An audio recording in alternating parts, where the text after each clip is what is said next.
一啲嘅牌咧，有個女士喺度喎，咁佢就係借咗呢個女士嘅靈魂咧，希望 call 佢過嚟幫手咁解嘅。求證下先，因為求偏財嘅人就最中意呢啲啦。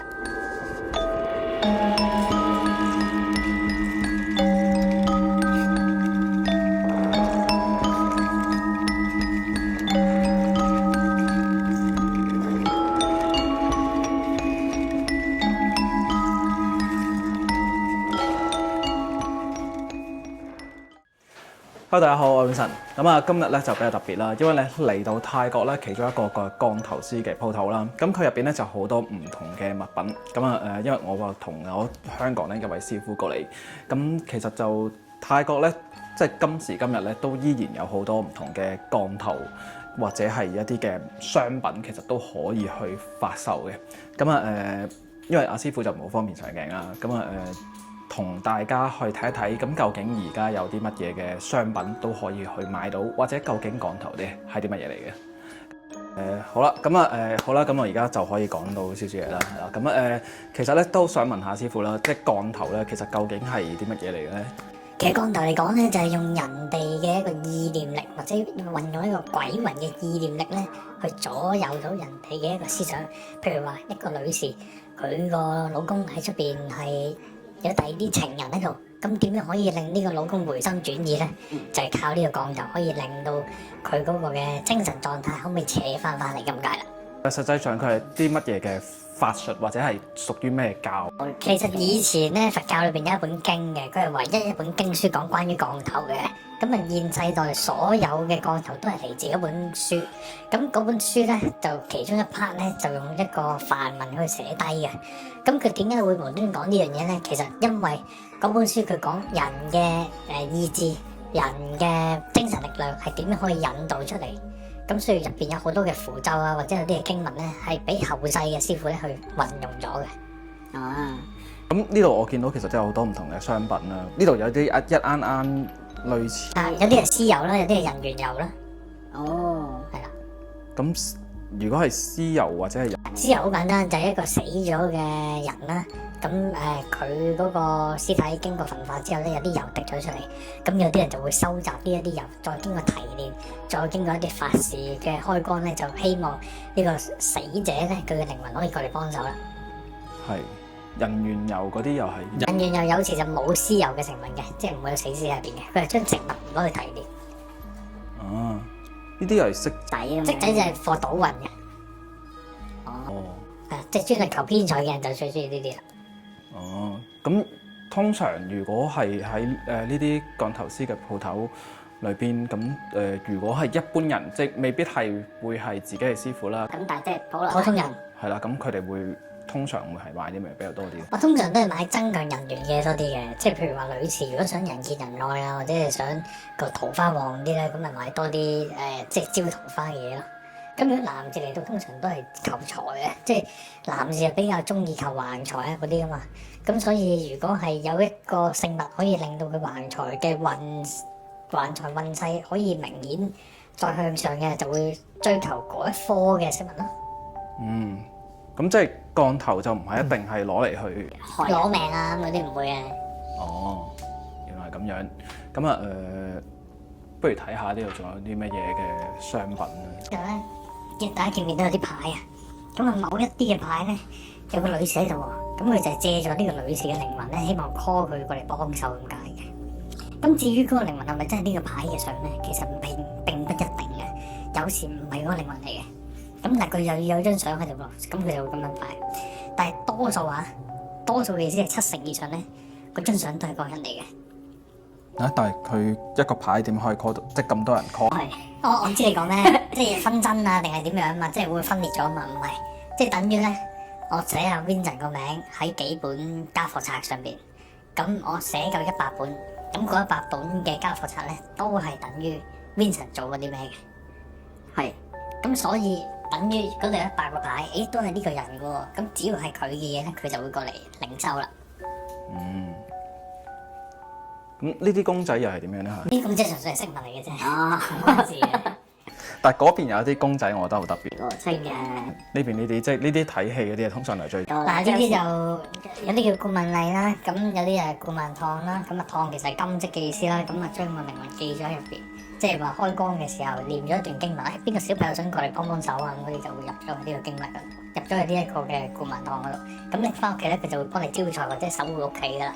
咁你傳統嘅泰國人思想上邊咧，顧問燙其實唔係我哋諗得咁神神化化嘅，即係只不過等於我哋廣東人拜地主咁樣嘅啫。所以其實如果講緊係神神化化嘅話，咁會唔會即係其實有陣時你話，因為以往我聽就話，譬如呢啲某程度上可能已經叫做係養鬼仔，係咁係咪同一樣嘢嚟咧？其中一科係。咁養鬼仔亦都再分幾種啦，咁但係如果你話喺呢一個層面，喺呢個店鋪嘅層面嚟講，你話算唔算去到係好深入嗰種嘅養鬼仔咧，就唔算嘅。哦，咁如果去做呢啲嘢，去買個公仔啦，我叫做，咁會唔會話有啲咩需要注意咧？即係其實因為以往嚟講就好多時，因為好多鬼片啊嘛，係啦。咁譬如就話我要每日都要去供奉啦，咁最好冇做到嗰樣嘢嘅時候，咁可能佢就會去玩你啦，或者去做其我知他嘢。你講咩，有啲人就話：哇，你唔供佢，一停咗供佢咧，你好麻煩啦，你會好惹禍上身。咁但係其實喺泰國人嘅日常生活裏邊就唔係咁複雜嘅，只不過如果你停止咗供奉咧，佢唔睬你啫嘛，佢走咗咯。哦，即係唔會話即係調轉槍頭。跟住然之後你又冇餵，好少冇餵嘢食，跟住然之後就會1000個裏邊都未必有一個係咁。哦但係電影要將佢神化啊嘛，即係唔做佢咁恐怖，邊有人嚟睇啫？原來咁樣。咁啊另外就我見到佢有啲好似係佛牌。牌係啦，嘅嘢，有啲舊啲嘅佛牌啦，呢啲就係唔係，我覺得呢個好有興趣。好正下千，好正下呢啲。哦，呢個就係呢啲開始堅啲嘅啦，哦。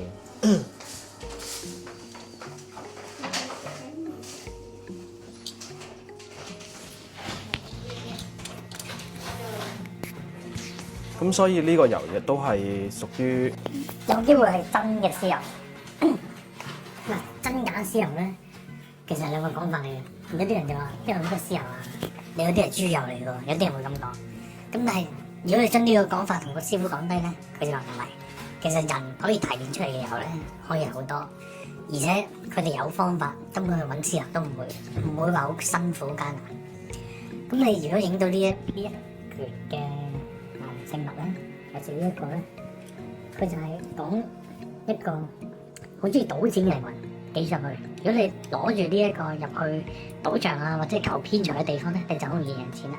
咁呢個你話入邊有冇一啲好奇形怪格嘅材料咧？即係譬如人骨啊，定係點啊，就冇嘅。但係相傳咧，以前有啲人咧會將一啲人骨或者骨灰咧寄咗入去。咁佢曾經有個講法就係佢會將兩個靈魂擺入去添。咁係咪力量更加大咧就唔知啊，即係好難講。咁如果你話呢啲咧，你就會見到入邊好似有個小朋友咁樣，即係佢好似攞埋古曼當嚟供。但係下面嗰度咧，其實佢有啲花喺度。其實講緊咩咧？就係個植物，植物就係彎，彎係帶來人緣嘅。咁點解要擺？嗱，正面咁樣睇到古曼堂啦。古曼堂就係將個小朋友喺入邊。就個小朋友經過度化之後，你願唔願意入嚟即係幫手啊咁樣？咁如果佢願意咧，佢就會自動寄咗靈魂喺呢度啦。呢啲係你係咩？我呢啲係得佢嚟符管啫。符管就將個經文寫咗入邊。係咁跟住又係經過開光咧，令到即係通常求平安比較多嘅，尤其是啲大符管。咁有啲符管係求財添。呢啲係陀喺身嘅。係啊，好多泰國人中意擺喺頸嗰度嘅，頸背後嘅。即係佢認為有啲咩意外咧，就條頸冇事啊咁樣，尤其是揸電單車嗰啲。上邊呢啲咁大支嗰啲都係符管。佢做個大，有啲人擺貨車嗰個咩㗎？嗰個倒後鏡嗰度啊。呢個接單接多啲，因為見到有個冷怪喺度，有個招財女神。係。係啦。原來咁樣。我見到呢度都仲有好多唔同嘅古曼童啦，小朋友啦，咁又有九尾狐啦。咁上邊都係比較傳統啲嘅小朋友嗰種嘅打扮咯。明白。因為呢個師傅做嗰啲嘢比較特別啲嘅，即係佢叫做想做得極端少少嘅，有啲時候。係。佢呢度真係好多嘢賣。係啊。好有一個初步了解。OK， 好。好，唔該晒。唔該晒。好啦，咁咧我哋就頭先睇完啲商品啦，咁啊而家就回程啦。咁但係都想問多幾句啊，師傅咧，其實呢啲通常就會唔會話即係都可以自己去買？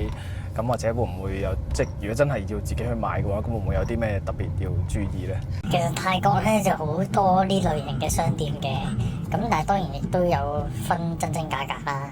咁假係咩意思咧？就係話可能入邊嗰個商品咧，佢係抄人哋嘅，即係可能 Vincent 你出咗一個好正嘅產品，哇！咁人哋即係見到好熱賣喎，好受歡迎喎，即刻再出一個，咁呢個就稱之為假或者係商業嘅複製品咯。咁點樣去分真假或者點樣自己買咧？你一定要揾啲識嘅人，即係話識得去揾呢樣嘢嘅，好實在地知道呢個聖物嘅來歷嘅人，咁樣跟住去買咁啊好啲啊。所以都唔係好建議自己去買嘅，其實就如果自己買唔係唔得，你要預咗行啲冤枉路。冤枉路就係話我咩都唔識嘅喎，純粹知道個地址，知道個名，跟住喺上網自己揾咗出嚟，咁係可以嘅，有機會得。但係中間你會即係可能使嗰啲冤枉錢交學費咁樣。咁但係點樣先至可以即係憑自己有多少少嘅端倪？可以分辨到。好簡單啫，第一件事要識得學泰文先啦，即係學咗泰文先。咁跟住你去睇嘅時候咧，攞個最好有個隨身嘅即係放大鏡啦，好似做佛牌嗰啲人有個放大鏡，你睇翻入邊嗰啲嘅即係啲紋路咧，咁你睇到話，喂點解呢度嗰個切割咁工整嘅咧？咁你知道一定係仿製出嚟㗎。咁呢個真係要學咯。係啦，就係比較專業少少嘅呢一 part。咁但係其實如果一般人，我覺得你話係咪要一下去到咁深入咧？咁啊亦又未必嘅。咁如果純粹係過嚟泰國想飲食食想玩，順便睇下呢啲，其實可能喺輝煌區啊，或者喺即係四面站附近啊，都好多呢啲商店噶嘛。咁嗰啲就比相對地比較叫做正規啲、有名有姓啲，咁你就唔會話使咁多冤枉錢咯。好了解，但係呢個都係限於佛牌，係啦，唔係講緊頭先其他唔同嘅商品。其實泛指大部分嘅宗教飾品咧，都要係有人帶路會好啲。明白，了解。好，今集就差唔多，因為我自己唔識嘅呢啲嘢，咁都係要問下啲師傅。咁啊，如果大家有咩經驗或者有咩想要去分享一下，歡迎喺留言嗰度去講低。咁啊，下集再同大家睇下有冇啲可以多啲唔同嘅嘢去分享俾大家。拜拜。